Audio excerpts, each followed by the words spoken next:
My name is Lisa. I work for Gap Home Improvements and I'm the office manager here. I tend to work more on the doors and window side, and I'm in charge of scheduling, order processing and everything in between.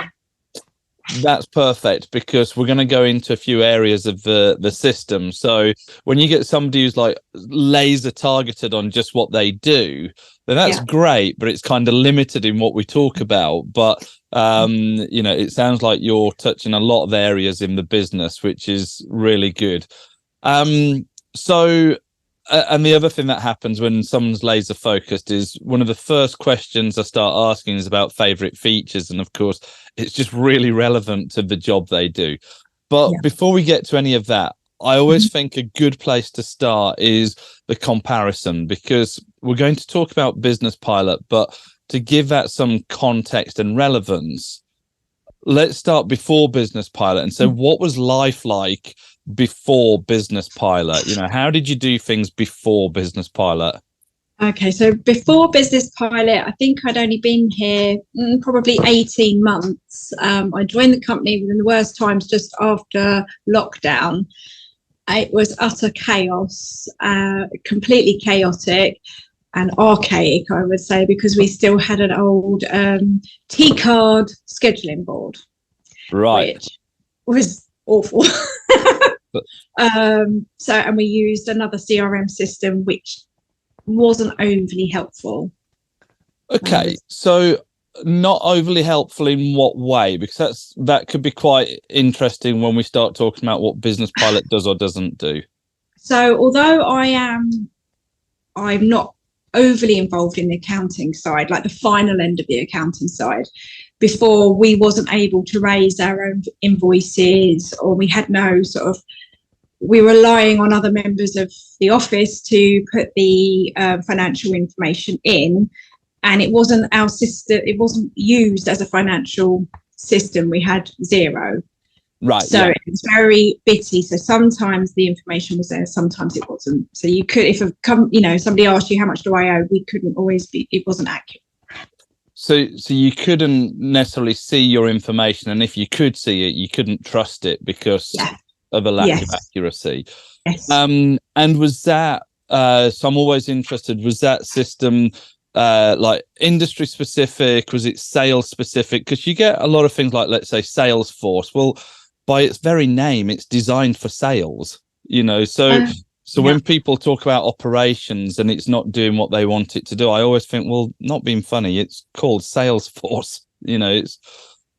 Well, it was called Admin Base. I don't know if you've ever come across it. All right. So it's industry specific. Yeah. Fine. Okay. Yeah. I mean, Admin Base is another system. We know of Admin Base. In fact, the guys behind Business Pilot, they were on it for 20 odd years. So yeah, we know the system well. And some people still use it, but more what I wanted to pull out was just, I suppose, what it was like running the business, because one of the big things for me is I don't want to just provide a piece of software. I want to change, if you like, the day-to-day life of those people working in an installation company by getting rid of a lot of these frustrations, and that's certainly my personal mission, and our company mission is way beyond software. Okay, so we've spoken about, I suppose, the chaos that happened before. Hopefully you're not going to say it's chaos now, but no, it's not. If you do, but if you do, then I want honesty. I don't want it staged. No. Okay, so how is it different now? So now everybody here uses the scheduling board. No one can come and change something like they did previously with the T cards. They just swap them at will, from a hand grenade into the mix kind of thing. We can see who's done what, and they're not question why it's been done. Obviously, we've got the ability to lock the job into place so people know not to move it. You've got where it's obviously in the lighter colours, where we've scheduled it in, but it hasn't been confirmed. And we didn't really have anything like that before. In fact, we were running, if I'm honest with you, we were running two scheduling systems. Mm-hmm. We were running the T cards, which the general manager wanted, and we were actually doing a pencil and paper fitting board that the CEO wanted. So so we were doubling our time up all the time. Do you know what? And it's actually not that unusual to hear. You'd be surprised. So what we tend to hear, though, to be fair, is we hear a lot of people who are very paper based. Yes. And the most they've got in terms of a system would be, let's say, Excel. So they've made an Excel spreadsheet. Yeah. Or you find that they're cobbling a lot of digital systems together because one system doesn't do everything they want. Yeah. Actually, you had an industry-specific system, and yet you still had so much paper-based. So, okay. But I think that comes from not. I think it comes from what you said about not being able to trust the information. Yeah. That creates a real uncertainty in what you're doing, which again probably ties back into the words chaos and so on. Okay, well, I'm kind of glad that it's not like that now. Otherwise, this would have been a different conversation, but still a conversation that would have been put out there. But I'm slightly relieved. So in terms of then, and I think I know where you might be about to go with what you've just said, but what would you say is your favorite feature in Business Pilot and why? The scheduling board. Yeah, I thought as much. Basically, I've got two screens set up, and the scheduling board is constantly on. I'm constantly either scheduling people in, or we're taking people out, or swapping things around to make our journey shorter, obviously for our fitters, so making it more cost effective. I can see, so many weeks in advance, customers are phoning in. We can tell them where they are without having to rifle through a million bits of paper or files. It's all there for us to see. So yeah, and constantly telling my boss where, not being rude, what's happening. He can just have a look and himself. I think I love it when I'm talking to somebody who's using Business Pilot sort of fully, because you skip over things there that they're just because you're used to using them. But somebody who's not used it, when you talk about like the cards being in a lighter color or faded out and so on. Yeah. Of course, when you're inside of Business Pilot, as in the community, not in the system, that's all like second nature. Yes. But you imagine, you can't have two different colors of T cards, faded ones and not faded ones. And no, we had pencil and pen. Yeah, that's it. Yeah, we've penciled it in now. We've penned it in. Okay, you have clearly taken to Business Pilot very well. You're, just by the way you're talking about it, you know it. And there'll always be new things, but in terms of helping you in what you do, it. What about the rest of the team? So how have the rest of the team taken to it? Really well. Obviously, we had a member of staff start literally as Business Pilot. I think they'd only been on the old system a few months. So bless them, they'd learnt the old system, and then we changed it very quickly. And then we've now employed another member of the team who's only ever had a Business Pilot.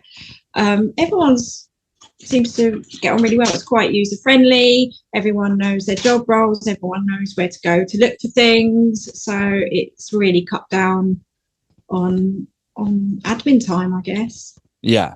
Okay. That's good to hear. And we hear a mix. I'm always honest about it. Some people, it's just so obvious, and it just couldn't be easier, and all things like that. And then others say, actually, we were using a previous system and it took us a while to sort of get out of those methods and get into these. And either option's fine. It's not that it has to be easy. We just try and make it as easy as we can. So that is good. You've already talked about some of the ways you've become more efficient. I wonder if you could just sort of delve into that a bit more and just give me some examples of how it's making you more efficient.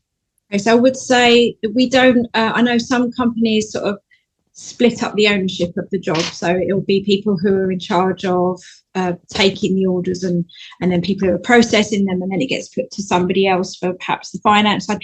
Once a job comes in, it's allocated an owner, and it stays with that owner from the minute it's sold to the minute until the job's completed. So that's made a big difference, because we know, okay, it's with X person, we know to go to them if we've got any issues, or we know where to send the relevant paperwork to. It's just so much easier having that one person who's got ownership and is responsible for that job.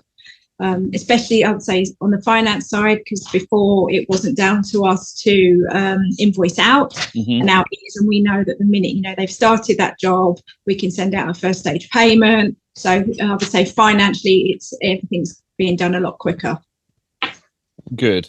And you mentioned, obviously, in terms of using the schedule board just to optimize the efficiency of the actual installations. I mean, I think that's a key. You tend to know your local area and where people are, but having that map view as well, I think that's quite nice. Being able to see things.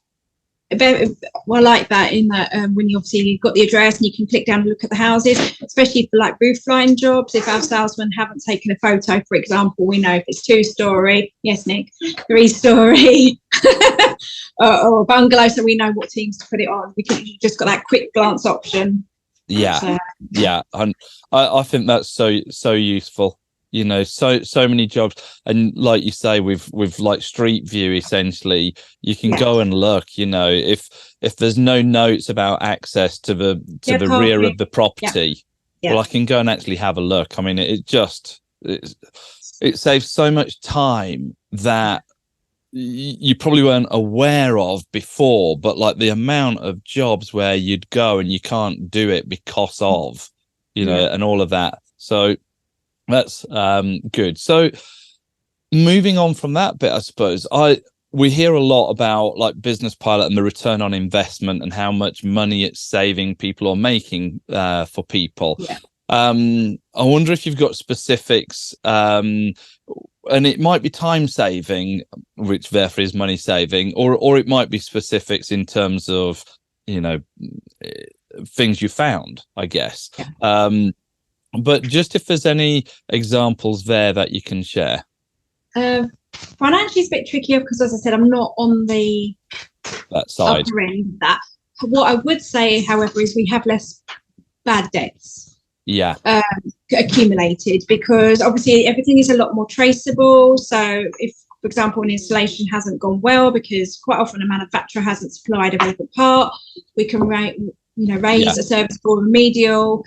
Customer might then not pay their full balance, but it's sitting there as a constant reminder. We can run the reports, who hasn't paid, and because again we know who the job owner is, we can chase that person up to make sure they're staying on top of their service calls, etc. So there's no escaping bad debts. Essentially, there's nothing being stuck at the back of the pile of you find it a year later and think, oh my gosh, we didn't collect that. So in that respect, it's a lot easier. So and I think we get a lot of that where it's not necessarily we get some case studies where they've literally found something, like a purchase order that was wrong, or and it's a specific number, but more often it's we don't have bad debts, or it saves us X amount of time when we go to register our installation, because now it's a click of a button, or we don't have to retype things into Xero, or so quite often it's that sort of thing where it's more about saving time and therefore money. I've just spoken to somebody who said, I'm not sure I've got any examples. He said, but what I would say is Michelle now does a lot more contract setup that she didn't used to do. And I'm thinking, well, that is your time. She didn't do it because she was so busy doing just the one job. Actually, it's freed her up to take on another role in the business. So no, that's really good. I said at the start, I'm really keen that it's not just about software, it's about people. And that certainly starts with the team at Business Pilot and how they support everybody within that Business Pilot community. what are your sort of dealings with the team, and how have that been? How's that been? No issues. I haven't had a massive amount. Obviously in the beginning it was setting up training for everybody, and that was all good. I have attended training as well with another member of staff who's no longer with us. Obviously, if we do have a glitch on the system, I just hit your button. Yeah. And the say, instant chat. This has gone a bit strange. That's only happened a couple of times, and they're resolved really, really quickly. So yeah, no problems there. Good. Yeah, that's about it, really. Good. I mean, we get good responses. We always track more so the training, because we do like the training follow up, and it's always 5 stars, which is great. But I like to hear the words behind the 5-star. It's so easy for companies just to want that 5-star review. I actually want to understand, okay, what's really going on behind the 5-star, and because that's how we keep getting better, and that's in every area. You mentioned the little button. So again, for people who are not ready in Business Pilot, every screen you're in, there's basically a button which is essentially like an instant message system, and it sends a message straight into support. So you don't have to go digging around for the phone number, which, by the way, is just in a menu on the top right. If you did want to call, you're not limited to just emailing in and getting a response back. I had one yesterday from something I needed support, and it said, we'll be back to you in 48 hours. Good. I'm thinking, but it's almost becoming like the doctor's appointment where we'll see you in a week, and you think I'll probably be over my cold in a week, So, it's not good enough. It's certainly not good enough for Business Pilot. We want you to get instant support because we want you back up and running as quick as you can. Yeah. Okay. So you mentioned the training and attending the training. So, I just wonder if you can expand on your experience with that. Okay, so we attended a training day. I'm going to be honest with you. It was good, but I didn't learn anything I didn't already know. I think if we had attended that training 9 months previous, or 6 months previous, it would have been great, been awesome. Yeah. I didn't learn anything extra, unfortunately. So always... I appreciate that. Should have been done a lot earlier on when we got Business Pilot, rather than left so late to do that. Yeah, and I appreciate the feedback. It's always difficult on those days to pitch it right. Yes. So because there's people who have joined Business Pilot, we always try and say, don't do it when it's like your first couple of months, because it's you've so much to take on board. But equally, we've got people where it's years on, and like this year's training day, we did a lot more sort of advanced training sessions because you're kind of aware. But even then, you're going to find people who come to those, and if you've really thrown yourself into Business Pilot, let's face it, it's simple enough that you probably using a lot of it. I mean, there's so much in there, but it's easy if you especially if you're the sort of person who, and I think, I'm probably describing you want to get involved and you learn it and you use it, So, whereas we'll have customers who've been with us for 5-6 years, and we're still showing them new things. Yeah. So everybody's different. Yeah, I mean, I've got an awesome team here who embraced it fully, and so yes, we had the initial training, but we kind of all trained ourselves like, oh my gosh, if you do this, you can do that, and we was all bouncing off of each other. So I think we learned it as a team really quite quickly, quicker than maybe we expected, because we're all quite curious and can't leave the buttons alone. No, you keep pressing things. So that is a good thing. I always like to ask, so imagine now somebody has just taken on Business Pilot. So we're not trying to sell it to them. They've just done their sign up. They're about to start that journey. As somebody who's been through the journey, what would your advice to them be? Set up a contract, a test contract, that you're not going to actually really do anything with, and just have a go, just play with it, raise your invoices, delete your invoices, put it on the schedule, just have a play with it, and then Just once play. you know what you're doing, just play. There's not really too much harm you can do if you've just invented a contract. We had Mr. and Mrs. Test, and we can stick with that. So just have a go. Did they go ahead in the end? No, we cancelled. They didn't. So, which is a pity because it was a really nice contract as well. Yeah, it was a lot of money. Yeah, the margin was really good on it, and they never went ahead. So, no, I think that's good advice. I think that's good advice. You can stop yourself from diving in because you're too worried about what you could do. Yeah. And then you never actually fully learn the system. But like you say, I mean, look, we're all different. Some of us are really curious. That's my thing. I'm fascinated by everything. So some of us are that way, and others are not. And I appreciate that. We're all different, but you can't really cause a lot of damage in just having a play. And if you get stuck, you just press that button in the bottom which says chat. It's literally that. So no, that's really good. Have you got anything else that you would say to people? So this now could be somebody who they're not already with Business Pilot. They might be with Business Pilot. It doesn't matter. Just from your experiences of the system and so on. Yeah. Is there anything else you'd like to share, I suppose, is the question? Not overly. I'll just say that it has made my job a heck of a lot easier, a lot smoother. I just saved so much time. And as I said, you can glance in an instant, see whose job that is, and if you've got an issue, you can talk to that person. It's just very. I find it very user friendly. I suppose I use it day in, day out. I don't think about it. That's the problem. But isn't that in itself, that to me is the whole point. You don't even think about it.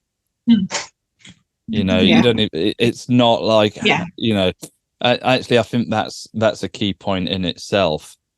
What I would say, I think the funny thing is, I think when the internet goes down, as it does here all the time, it's like, well, I can't actually do anything now because everything, so is. Well, no, I'm not going to let you off on that one. You can always use your 4G. Piggyback off my own phone. You can always use your 4G, and it's available anywhere, anytime, any place. So, but no, go on. I'll let you have it. Just so, okay, Lisa, it's been really good. I really appreciate us sort of having the chat. Good. It's all from me. Lovely. All right. Thanks a lot, and speak soon. You're welcome. All right. Thank you.